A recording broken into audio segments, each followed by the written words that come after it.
Àwọn ọmọ àjọ panápaná mẹ́ta farapa níbi ìjàmbá nílùú Àbújá. Iléeṣẹ́ panápaná ti olú-ìlú orílẹ̀-èdè yìí Àbújá ti sọ pé àwọn ọmọ àjọ náà mẹ́ta farapa yánnayànna níbi ìjàmbá iná mọ̀ràrà tó ṣẹ́yọ nílé epo AYM Shafa lágbègbè Gàrègì nílùú Àbújá. Alẹ́ Ọjọ́bọ̀ tọ́sídẹ̀ẹ́ tó kọjá ní ìṣẹ̀lẹ̀ náà ṣẹlẹ̀. Alukoro fún iléeṣẹ́ panápaná Ibrahim Mohammed ló fi ìdí ìṣẹ̀lẹ̀ náà múlẹ̀ fáwọn oníròyìn nílùú Àbújá ní ọjọ́ Ẹtì Friday yìí. Mohammed sọ pé ilé epo náà gbaná jẹ lẹ́yìn tí ọkọ̀ táǹkà ńlá kan tí ó kún fún epo bẹntiróòlù jóná. Gẹ́gẹ́ bó ṣe sọ, iléeṣẹ́ panápaná gba ìpè nípa ìṣẹ̀lẹ̀ náà ní aago 10:16 alẹ́.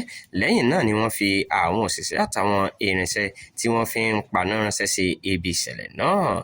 Látàrí bí iná ṣe pọ̀ tó, àwọn iléeṣẹ́ panápaná mìíràn tún darapọ̀ mọ́ ìgbésẹ̀ pàjáwìrì náà, èyí tó mú kí àwọn àjọ pàjáwìrì oríṣiríṣi ṣiṣẹ́ papọ̀ níbẹ̀. Ó fi kún pé àwọn onímọ̀ ìlera ṣe gbogbo ohun tí wọ́n lè ṣe láti rí dájú pé àwọn òṣìṣẹ́ náà gba ìtọ́jú tó péye nígbà tí àwọn òṣìṣẹ́ àjọ náà méjèèjì wà ní ilé ìwòsàn Alliance Hospital Area 11 Gàrègì Àbújá níbi tí wọ́n ti ń gba ìtọ́jú lọ́wọ́. Ó tún sọ pé ìwádìí lórí ohun tó fa iná náà kò tíì parí. Gẹ́gẹ́ bó ṣe wí, wọ́n gba àwọn aráàlú nímọ̀ràn láti má ṣe tan ọ̀rọ̀ tí kò dájú ká, kí wọ́n sì dúró de àbájáde ìwádìí àjọ náà. Ó tún dúpẹ́ lọ́wọ́ àwọn àjọ pàjáwìrì mìíràn àti àwọn agbófinró àti àwọn aráàlú tí wọ́n kópa nínú ìrànlọ́wọ́ ńlá yìí tí wọ́n sì jẹ́ kí ìgbésẹ̀ pàjáwìrì náà wáyé ní ọ̀nà tó péye.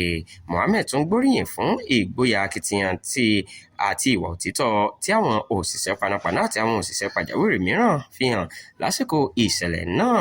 Gẹ́gẹ́ bó ṣe sọ, ìgbésẹ̀ kíákíá tí wọ́n gbé dènà kí ìṣẹ̀lẹ̀ náà má bàa di àjálù ńlá lọ. Síbẹ̀síbẹ̀, Mohammed sọ pé ìwádìí fi hàn pé iná náà kan àwọn agbègbè ilé epo náà àti àwọn ilé tó wà nítòsí.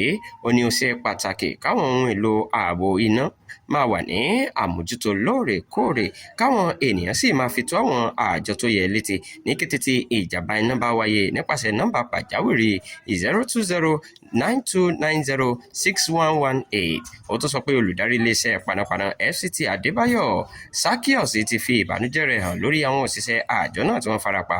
Ó sì ké sí àwọn aráàlú láti máa gbàdúrà fún wọn nígbà tí wọ́n ń gba ìtọ́jú.